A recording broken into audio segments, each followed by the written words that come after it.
ঘটনা। ভৌতিক ঘটনার সমস্ত গল্প শুনতে আজই সাবস্ক্রাইব করুন আমাদের ইউটিউব চ্যানেল। নমস্কার, সকলকে স্বাগত জানাচ্ছি ভৌতিক ঘটনার 10 নম্বর এপিসোডে। আমি সোমনাথ আছি আপনাদের সাথে। সাউন্ডে সুমন, আর গ্রাফিক্স এবং এডিটিংয়ে রয়েছেন সোম। তো আর বেশি দেরি না করে আমরা আজকের ঘটনা রক্ত পিপাসা শুরু করলাম।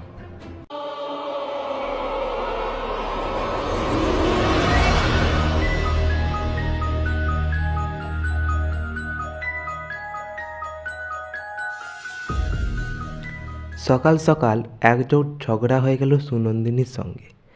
দিন দিন বড় ঘ্যানঘেনে হয়ে যাচ্ছে মেয়েটা। মাত্র মাস চারেক বিয়ে হয়েছে আমাদের সম্বন্ধ করে। ইতিমধ্যে নাকি ও আমার মধ্যে পরিবর্তন দেখতে পাচ্ছে। আমি নাকি ওকে আর ভালোবাসি না, তাই যখন তখন ওকে ছেড়ে দিয়ে এদিকে সেদিকে ঘুরে বেড়াই। অ্যাডভেঞ্চার আমার রক্তের নেশা ধরিয়ে দেয়। বিশেষ করে রহস্যের গন্ধ পেলে আর কোনো দিকে নজর থাকে না আমার। এই তো হিমাচলের এক প্রত্যন্ত প্রদেশে নাকি মানুষের রক্তশূন্য দেহ পাওয়া যাচ্ছে। এই খবরটা কাগজে পড়া মাত্রই ব্যাগপ্যাকটা গুছিয়ে নিয়ে বেরিয়ে পড়েছিলাম। এসব কাজে আমি একা যেতেই পছন্দ করি, সঙ্গে কাউকে নিয়ে যাওয়া মানেই হেডেক। তবে এবার নিয়েছিলাম। সদ্য বিয়ে করা বউকে একা ছেড়ে দিতে ইচ্ছে করছিল না। ওখান থেকে ফেরার পর থেকে বেরিয়ে পড়ি নিজস্ব তাড়নায়। তবে সুনন্দিনীকে হিমাচলে নিয়ে যাওয়ার আসল কারণটা বলিনি। যা ভীতু মেয়ে, নিজে তো যাবেই না, চেঁচামেচি করে আমাকেও যেতে দেবে না। এর আগেও বেশ কিছু অভিজ্ঞতা আছে আমার ঝুলিতে, পরে কখনো সুযোগ পেলে বলবো। যাই হোক, হিমাচলের এই জায়গা আমার জীবন পাল্টে দিয়েছে, তো এই গল্পটা আমাকে বলতেই হবে। ওখানে গিয়ে শুনেছিলাম এক অদ্ভুত গল্প। গ্রাম থেকে 2 কিলোমিটার মতো দক্ষিণে গেলে একটা বিরাট বড় তালাব। তালাবের ওপারে একটা পাহাড়। গ্রামবাসীরা সাধারণত ওই তালাবের পাশে যায় না।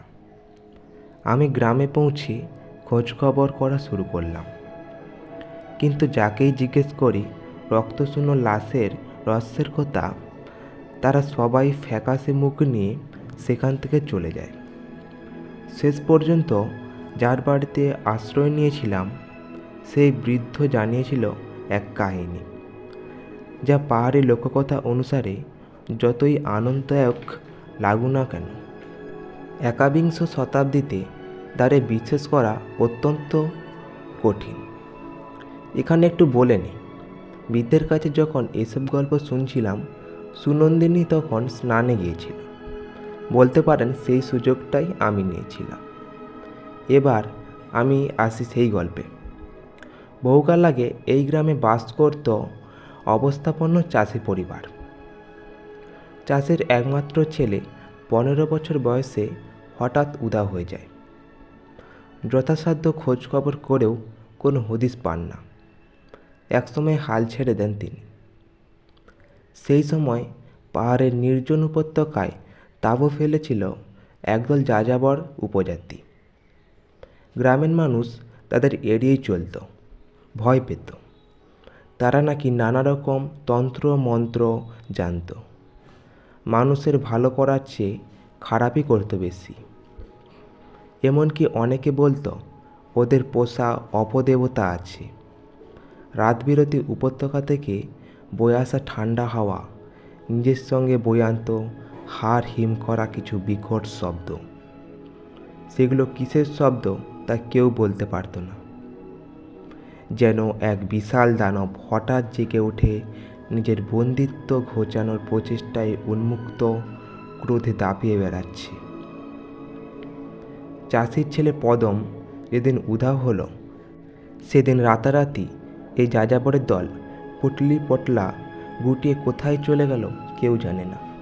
পদম নিরুদ্দেশ হওয়ার পর কেউ কেউ বলতে লাগলো তারা পদমকে প্রায় আলো আঁধারিতে ওদের তাঁবুতে যেতে দেখেছে। কাজেই গ্রামের লোকেরা ধারণা হলো ছেলেটি ওদের সঙ্গেই চলে গেছে। জলের বুদবুদের মতো পদমের কোথাও মিলিয়ে গেল গ্রামবাসীদের মন থেকে। চাষি আর চাষির বউ শুধু বুকে একটা শূন্যস্থান নিয়ে দিন যাপন করতে লাগলেন। এরপর কেটে যায় প্রায় 12 বছর। চাষি বউ একদিন মারা গেলেন এবং সেদিন যেমন গিয়েছিল তেমনই ধূমকেতুর মতো আবির্ভূত হলো পদম।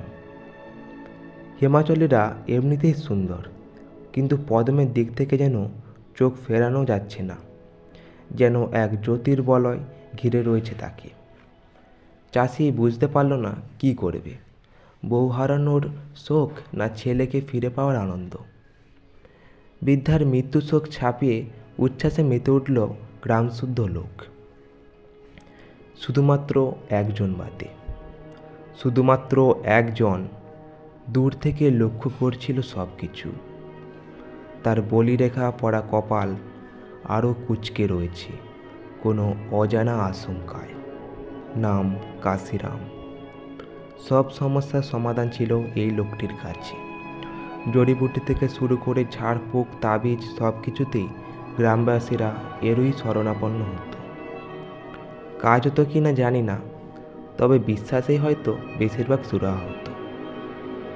যাই হোক না কেন, ঠিক 2 দিন পর থেকেই গ্রামে এক আতঙ্ক দেখা দিল। কয়েকদিনের ব্যবধানে গ্রাম থেকে অদৃশ্য হয়ে যেতে লাগলো এক একটি তরতাজা মানুষ। উধাও হওয়ার 2-1 দিন পর তাদেরকে পাওয়া যেত তালাবের ওপারের পাহাড়ে, রক্তশূন্য দেহ ও ফ্যাকাশে, যেন সারা শরীরের রক্ত কেউ নিংড়ে বের করে নিয়েছে। ক্ষত বলতে শুধুমাত্র বুকের ওপর একটা গর্ত, কেউ বা কিছুতে যেন খুবলে বের করে নিয়েছে তার হৃৎপিণ্ড। আর সেই পথেই বেরিয়ে গেছে তার শরীরের রক্ত, যদিও দেহের আশেপাশে কোথাও কোনো রক্তের ফোঁটা পর্যন্ত নেই। এই রকম ভয়াবহ মৃত্যুর মিছিল যতই বাড়তে লাগলো, ততই গ্রামের সহজ সরল মানুষগুলো প্রতিকারের আশায় ভিড় জমাতে লাগলো কাশিরামের কুটিরে। সন্দেহ তার আগেই হয়েছিল, কিন্তু এবার মানুষের কান্না দেখে কাশিরাম রাগে ফুঁসতে লাগলেন। গ্রামের কয়েকজন যুবককে নিয়ে একটা গোপন সভা করলেন সে। তারা ছাড়া কাক পক্ষীটিও জানতে পারল না। পূর্ব পরিকল্পনা অনুসারে পরের অমাবস্যায় সূর্যোদয়ের ঘণ্টা 2 পর ঘর থেকে বেরোলো বিক্রান্ত। 22 বছরের টকবকে তরুণ, আর তার ঠিক পিছনেই তাকে বিড়ালের মতো অনুসরণ করলো এক দীর্ঘদেহী ব্যক্তি। সে জানত না তার ঠিক কয়েক গজ দূরে লাঠিসোঁটা দড়ি নিয়ে হেঁটে আসছে কয়েকজন। বিক্রান্তকে টোপ হিসাবে ব্যবহার করে পদমকে হাতে নাতে ধরার পরিকল্পনা সঠিক হয়েছিল ঠিকই, কিন্তু বিক্রান্তের প্রাণের বিনিময়ে। অমাবস্যার অন্ধকারের শেষ মুহূর্তে শিকারকে নিয়ে কোথাও লুকিয়ে পড়েছিল পদম। ঝোপ জঙ্গল তন্ন তন্ন খুঁজে যখন তাদের খুঁজে পাওয়া যায়, তখন বিক্রান্তের ছিন্ন দেহ হাতে নিয়ে বুকের গর্তে মুখ দিয়ে আকণ্ঠ রক্ত পিপাসা মেটাতে ব্যস্ত পদম। পিঠে গাড়ে একের পর এক লাঠি পড়ায় বিক্রান্তকে ছেড়ে দিয়ে আকস্মিক আক্রমণকারীদের ওপর ঝাঁপে পড়ে সে, কিন্তু এতজনের সঙ্গে পেরে ওঠেনি। অবশেষে তার হাত পায়ে দড়ি বেঁধে তাকে নিয়ে যাওয়া হয় তালাবের পাহাড়ের উপরের দিকে। 8-10টা মশালের আলোয় দিনের মতো আলোকিত হয়ে যায় অমাবস্যার রাত। একটি গাছের সঙ্গে আষ্টে পিষ্টে বেঁধে ফেলা হয় পদমকে। খবর পেয়ে সেই রাতে ছুটেছিল শয়ে শয়ে গ্রামবাসী। মশালের আলোয় পদমের রক্তমাখা মুখ জান্তব আক্রোশে গর্জন করে চলেছে। কাশিরামের আদেশে গ্রামবাসীরা মিলে ওখানেই জ্যান্ত কবর দিয়েছিল পদমকে। হাত পা বাঁধা অবস্থায় যখন মাটি দেওয়া শুরু হয়েছে, তখন নাকি পদম চিৎকার করে বলেছিল, আমার কোনো দোষ নেই, আমার ভিতরে পরজীবীর মতো বসবাস করছে একটা পিশাচ। যে যাযাবরদের সাথে আমি চলে গেছিলাম তাদের বিদ্যা শিখব বলে তাদেরই একজন মাতব্বর মেয়েকে নিয়ে দল ছাড়তে চেয়েছিলাম, আর সেই অপরাধে আমার আত্মাকে এক পিশাচের হাতে জিম্মা করে দেয়। আমাকে হত্যা করলেও ওই পিশাচের মৃত্যু হবে না। পদমের হয়তো আরও কিছু বলার ছিল, কিন্তু এক চাগর মাটি তার কথা সারা জীবনের মতো বন্ধ করে দেয়। সেদিন গ্রামবাসীদের মিছিলের মধ্যে শুধু দুটো চোখে জল ছিল। ছেলে হারানোর যন্ত্রণা তার মতো আর কেই বা জানে। প্রায় 70 বছরেরও বেশি সময় ধরে হিমাচলের এই অখ্যাত গ্রাম তার ওই নিরুচ্চার রহস্য বুকে নিয়ে দৈনন্দিন জীবনযাপন করে এসেছে। আজ আবার এমন সব ঘটনা ঘটে চলেছে যে মানুষগুলোর মধ্যে সেই 70 বছরের আতঙ্ক ফিরে এসেছে। সেই সময়ের মানুষগুলো আজ বেশিরভাগই নেই। যে দু একজন আছে তারাও সেই সময়ের নেহাতি শিশু।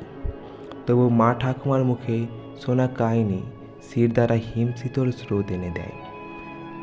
একে একে যাবৎ তরতাজা প্রাণ মৃত্যুর মুখে পতিত হয়েছে। সবার মনেই প্রশ্ন, এবার কার পালা? কেউ আলোচনা করে না, কিন্তু সবাই জানে হয়তো সেই আতঙ্ক আবার ফিরে এসেছে। বৃদ্ধের এই গল্প আমার মনে কৌতূহল জাগালেও ভয় পেল না। আগের অভিজ্ঞতা থেকে এটুকু বুঝেছি যে ভূত প্রেত বা পিশাচের কাহিনীকে ঢাল করে কুকীর্তি চালিয়ে যায় মানুষই। খুব ইচ্ছে করছিল তালাবের উপরের পরিত্যক্ত জায়গাটা ঘুরে আসি, দেখে আসি ইচ্ছার বিরুদ্ধে মাটির তলায় শুয়ে থাকা মানুষটার শেষ আর্তনাদ এখনও সেখানকার বাতাসে ভেসে বেড়ায় কিনা। সুনন্দিনী ইতিমধ্যে স্নান করে রেডি হয়ে গেছে। আমি তাকে তালাবে ঘুরতে যাওয়ার কথা বলতে এক কথায় রাজি হয়ে গেল। ঘড়ির দিকে তাকিয়ে দেখি সবে 12টা। এখন বেরিয়ে পড়লে ঘন্টার দেড়েকের মধ্যে ফিরে আসা যাবে। এই তো 2 কিলোমিটারের পথ, ফিরে এসে না হয় লাঞ্চ সারব। আমাদের বেরোতে দেখে বৃদ্ধবতায় কিছু আঁচ করেছিলেন। আমার দিকে শাসনের দৃষ্টিতে তাকাতেই আমি সুনন্দিনীকে নিয়ে তাড়াতাড়ি ঘর থেকে বেরিয়ে গেছিলাম। কিন্তু যার সময় পিছন থেকে ডেকে দাঁড়াতে বললেন বৃদ্ধ। একটু দাঁড়াও তোমরা। দু হাতে দুটো তাবিজ জাতীয় বস্তু নিয়ে এগিয়ে এলেন। লাল হলুদ সুতোয় বাঁধা বীজ জাতীয় জিনিস। পরম মমতায় আমাদের হাতে বেঁধে দিলেন সেটা। এটা হলো আমাদের গ্রামের কালী মন্দিরের সুতো। আমাদের বিশ্বাস এটা হাতে থাকলে কোনো অপশক্তি কোনো ক্ষতি করতে পারবে না। ভদ্রলোকের বিশ্বাসে আঘাত করতে চাইনি, কিন্তু এসব ব্যাপারে আমি নাস্তিক। দেবতা বা পিশাচ কোনোটাই আমার ভরসা জিততে পারে না। সুনন্দিনী বেশ ভক্তিসহ সুতোটাকে কপালে ঠেকালো দেখে আমার একটু হাসিই পেল। যাই হোক, বেরিয়ে পড়া গেল। কোনো উচ্চমানের শিল্পীর হাতের মাস্টারপিস যেন হিমাচলের এই প্রকৃতি। 2 কিলোমিটারের রাস্তা অতিক্রম করতে লেগে গেল প্রায় 40 মিনিট। প্রকৃতি যেন তার ভাণ্ডার উপচে দিয়েছে পথের দুধারে। চারিপাশে গাছপালা দেখতে দেখতে কখন যেন পৌঁছে গেলাম তালাবের কাছে। তারপর আমরা তালাবের ওপারে যাওয়ার জন্য একটি ছোট রাস্তা দিয়ে যেতে লাগলাম। ও, আপনাদের বলাই হয়নি, গাড়িতে আসার সময় আমি ধাগাটা আমার হাত থেকে পকেটে রেখে দিয়েছিলাম। তালাবের ওপারে পৌঁছে প্রথম একটা জিনিস অনুভব করলাম। সেটা হলো ঠান্ডাটা যেন এক ধাক্কায় কিছুটা বেড়ে গেছে। পাহাড়ের একটা কনকনে হাওয়া তালাবের পাশে দাঁড়িয়ে অনুভব করতে পারছি। কিন্তু এবারে যেন তাপমাত্রা 6 ডিগ্রি কম। হতে পারে পাহাড়ের জন্য এখানে রোদ কম পড়ে বলে। খুব একটা মাথা ঘামালাম না। আমার চোখ ছিল মাটির দিকে। এখানেরই কোনো এক অংশে মনুষ্যরূপী পিশাচকে জ্যান্ত অবস্থায় কবর দেওয়া হয়েছিল, তার জানতে পারা সম্ভব না। হঠাৎ সুনন্দিনীর চিৎকারে আমার সম্বিত ফিরল। আমি ছুটে সুনন্দিনীর কাছে গেলাম। যে জিনিসটার দিকে ও আঙুল দেখাচ্ছে সেই জিনিসটার দিকে তাকিয়ে আমারও কপালে ভাঁজ পড়ল। একটা ফতুয়া ধরনের জামা, আর সেটার মধ্যে কালো রঙের শুকিয়ে আছে যেটা, সেটা রক্ত ছাড়া আর কিছুই হতে পারে না। আমি একটা গাছের শুকনো ডাল জোগাড় করে সেটাতে জামাটা তুলে ধরতেই একটা জিনিস চোখে পড়ল। সেটা হলো জামাটার বুকের বাঁ দিক ঘেঁষে একটা বড় গর্ত। গর্তটা এমন যেন ওই জায়গায় কেউ কাপড় এক টানে উপড়ে নিয়েছে। আমি ওটা ফেলে দিয়ে সুনন্দিনীর হাত ধরে নিয়ে এলাম ওখান থেকে। ফিরতে ফিরতে ঠিক করলাম আবার যাব, কিন্তু এবার আর দিনে নয়, রাতে। সুনন্দিনী ঘুমিয়ে পড়ার পর রহস্যটা আমাকে জানতেই হবে। সেদিন বিকেলে সুনন্দিনী না চাইতেও হাতের ধাগাটা খুলে ফেলতেই হলো। হাতের যে জায়গাটায় ওটা বাঁধা ছিল সেখানে একটা লাল মতো হয়ে কেমন ফোসকা পড়ে গেছে। একটু রাতের দিকে বেশ জ্বর এলো ওর। সঙ্গে যা ওষুধপত্র নিয়ে এসেছিলাম তা খাইয়েই শুয়ে দিলাম। তালাবের ঠান্ডা হাওয়া হয়তো নিতে পারেনি। একদিন বাদেই ফেরার টিকিট কাটা, তাই একটু চিন্তা হচ্ছিল।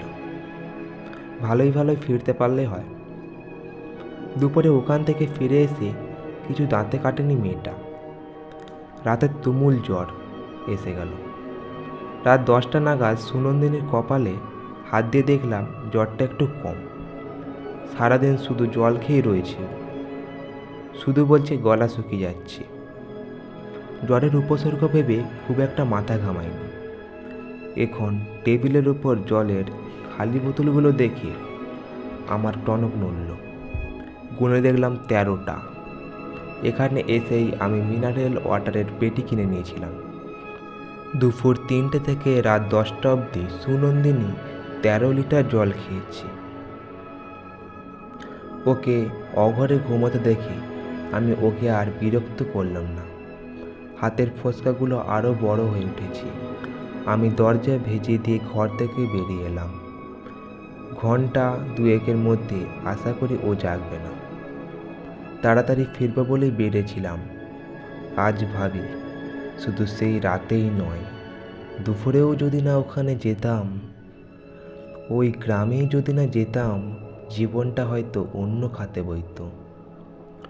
কনকনে ঠান্ডা বাইরে, ভিতরে দুটো সোয়েটার, জ্যাকেট, টুপি, কোনো কিছুতেই যেন যথেষ্ট নয়। রাতে প্রকৃতিও অন্ধকারে ঢাকা, তাই দুপুরের চেয়ে কম সময় লাগলো পৌঁছতে। তালাবের কাছাকাছি যেতেই মনে হলো যেন একটা অদৃশ্য শক্তি আমার পা দুটোকে বেঁধে ফেলতে চাইল। চারিপাশে ঘন কুয়াশার জন্য তালাবের ওপাশটা দেখা যাচ্ছে না, কিন্তু একটা অস্পষ্ট শব্দ আমার কানে আসছে। শব্দটা ক্রমাগত হয়েই চলেছে। আর যদি খুব ভুল না করি তবে সেটা আসছে তালাবের ওপাশ থেকে। প্যান্টের পকেটে রিভলভারটা আছে দেখে মনের ভয় কমে গেল। আমার ওই ছোট্ট অস্ত্রটার খবর সুনন্দিনী এখনও জানে না। সরু রাস্তাটা দিয়ে ওপারে পৌঁছতে একটা দৃশ্য আমাকে স্তব্ধ করে দিল। যেখানে সেই রক্তমাখা জামাটা পরে থাকতে দেখেছিলাম দুপুরে, তার পাশাপাশি বেশ কিছুটা জমি যেন লাফাচ্ছে।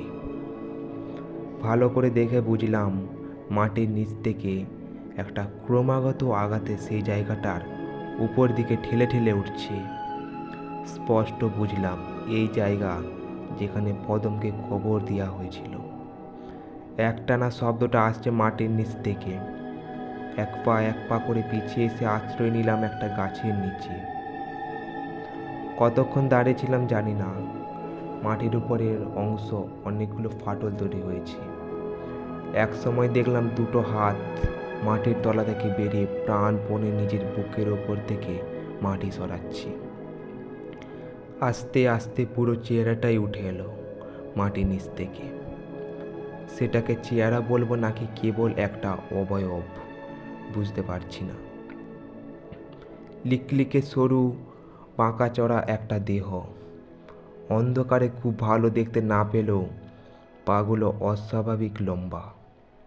বেঁকে চড়ে চলে ফিরে বেরোতে লাগলো আমার বিস্ফারিত দৃষ্টির সামনে।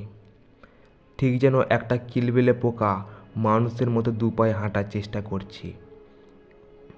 মুখ বোঝা যাচ্ছে না, কিন্তু একরাশ অন্ধকারের মধ্যে লাল আগুনের মতো ধিকি ধিকি জ্বলতে থাকা জিনিস দুটো যে ওর চোখ, তা আর বলে দিতে হলো না। মাঝে মাঝে একটা জান্তব স্বর বেরোচ্ছে ওর গলা থেকে। বুকের রক্ত জল করে দেওয়া চিৎকারটা শুনে মনে হলো এ কি সেই শব্দ যা 70 বছর আগে যাযাবরদের তাঁবু থেকে ভেসে এসে বুক কাঁপিয়ে দিত গ্রামবাসীদের। বিদ্যুৎ চমকের মতো একটা কথা মনে হলো, এটা তবে পদম নয়, পদমের দেহ হয়তো এতদিনে প্রকৃতির নিয়মে মাটিতে মিশে গেছে। এই সেই পরজীবী পিশাচ পদমের দেহে বসবাস করে নিজের রক্ত তৃষ্ণা মেটাতো, আর কোনো এক কারণে এতদিন বাদে সে আবার জেগে উঠেছে। লোকচক্ষুর আড়ালে কবর থেকে উঠে নিজের পিপাসা মিটিয়ে আবার ঢুকে পড়বে কবরে। তবে তো পিশাচ আবার এক মানব দেহ খুঁজবে, আর আমি এখন দাঁড়িয়ে আছি তার সামনে। ছুটে পালানোর কথা মাথায় আসলেও নড়তে পারছিলাম না। হঠাৎ পিশাচটা বেঁকে চড়ে এগিয়ে আসতে লাগলো। আমি যে গাছের পিছনে দাঁড়িয়ে আছি সেদিকে। ভয়ে সিটিয়ে গেলাম, জানি না ও আমাকে দেখে এগিয়ে আসছে কিনা। ছুটে পালাতে গেলে আরও বেশি করে নজরে পড়ব। এই বিভীষিকার হাত থেকে পালিয়ে বাঁচতে পারবো না, আর কোনো সম্ভাবনা দেখতে পাচ্ছি না। হঠাৎ মনে পড়ল জ্যাকেটের পকেটে কালী মন্দিরের ধাগাটার কথা। কাঁপা কাঁপা হাতে বের করে সেটা হাতে পরে নিলাম। থাকার জন্য কিনা জানি না, সেই পিশাচটা থমকে গেল। লাল চোখ দুটো যেন বশীভূত করে ফেলছে আমাকে। কিছুক্ষণ ওটার দিকে তাকিয়ে থাকলে অজ্ঞান হয়ে যাব। হয়তো কাল সকালে আমারও হৃৎপিণ্ড উপড়ানো রক্তশূন্য লাশ পাওয়া যাবে। হঠাৎ পিছনে একটা আওয়াজ পেয়ে চমকে তাকিয়ে সবিস্ময়ে হতবাক হয়ে গেলাম। সুনন্দিনী যেন ঘুমের মধ্যেই হাঁটছে। এইভাবে এতটা পথ এসেছেও। মাথাটা বুকের ওপর ঝুঁকে পড়েছে, এলোমেলো চুলগুলো মুখের ওপর ঝুলে পড়েছে। গলা থেকে একটা গোঙানির মতো শব্দ। এটা সুনন্দিনীর গলা বলে চিনতেই পারছি না আমি। ও এগিয়ে যাচ্ছে খুব ধীরে। ওকে বাধা দেব সেই ক্ষমতা হলো না আমার।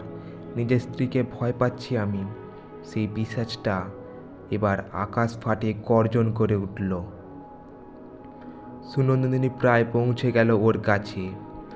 গলা ছেড়ে একটা চিৎকার বেরিয়ে এলো আমার, সুনন্দিনী! পিশাচটা আমার দিকে সরাসরি তাকালো। আমার কি হলো জানি না, কোথা থেকে এত শক্তি সঞ্চয় করলাম। গাছের পিছন থেকে বেরিয়ে ছুটে গেলাম সুনন্দিনীর কাছে। ওকে জড়িয়ে ধরে সরিয়ে আনতে চাইলাম ওখান থেকে। পিশাচ যদি আমার রক্ত চাইলেও সুনন্দিনীর নয়, অথচ আমি 1 ইঞ্চিও সরাতে পারলাম না ওকে। পিশাচটা এগিয়ে এসেছে আরও কাছে, আরও কাছে, আরও। ঘুম ভাঙলো বিছানায়। ভোরের আলো এসে প্রবেশ করেছে ঘরে। ভেবে পেলাম না কিভাবে এখানে এসে পৌঁছালাম। পাশে সুনন্দিনী ঘুমিয়ে। কপালে হাত দিয়ে দেখলাম জ্বর নেই, হাতের ফোসকাগুলোও নেই। অদ্ভুত তো, এখনও ওর মুখে চুল ঢাকা। আমি মুখ থেকে চুল ছড়াতে গিয়ে চমকে উঠলাম। ওর মুখে গালে শুকিয়ে রয়েছে রক্তের দাগ। বুকটা ছ্যাঁত করে উঠল। একটা রুমাল ভিজিয়ে আস্তে আস্তে মুছে দিলাম দাগগুলো। সেদিন আরও একটা মৃতদেহ পাওয়া গেল তালাবের পাশে। সেদিনই ব্যাগপত্র গুছিয়ে সুনন্দিনীকে নিয়ে বেরিয়ে এসেছিলাম ওই গ্রাম থেকে। তারপর থেকে 3 মাস ধরে প্রায় সুনন্দিনী বেড়ে যায় গভীর রাতে। আমি ওর ছটফটানি আর জল খাওয়ার বর দেখেই বুঝে যাই। তাই আগেই কোথাও যাওয়ার নাম করে বেড়ে যাই ঘর থেকে। বাইরে থেকে নজর রাখি ওর ওপর। ওকে ঠিকঠাক অক্ষত ফিরে আনার দায়িত্ব তো আমারই। বাড়িতে ফিরে ওর মুখে ঠোঁটে লেগে থাকা রক্ত পরিষ্কার করে দেই। সুনন্দিনীর এসব কিছুই মনে থাকে না, তাই অভিমান করে আমার ওপর। আমি নাকি ওকে ভালোবাসি না। কলকাতার বাড়ি বিক্রি করে মকরসরে বাড়ি নিয়েছি। জানি না, হয়তো ওর হাতেই কোনোদিন মরতে হবে আমাকে। তবু যতদিন বেঁচে আছি নিজের কর্মের প্রায়শ্চিত্ত করতেই হবে। তো এই ছিল আমাদের আজকের গল্প। গল্পটি কেমন লাগলো অবশ্যই কমেন্ট করে জানাবেন, আর লাইক শেয়ার করতে কিন্তু ভুলবেন না। ভৌতিক ঘটনার সমস্ত গল্প শুনতে আজই সাবস্ক্রাইব করুন আমাদের ইউটিউব চ্যানেল।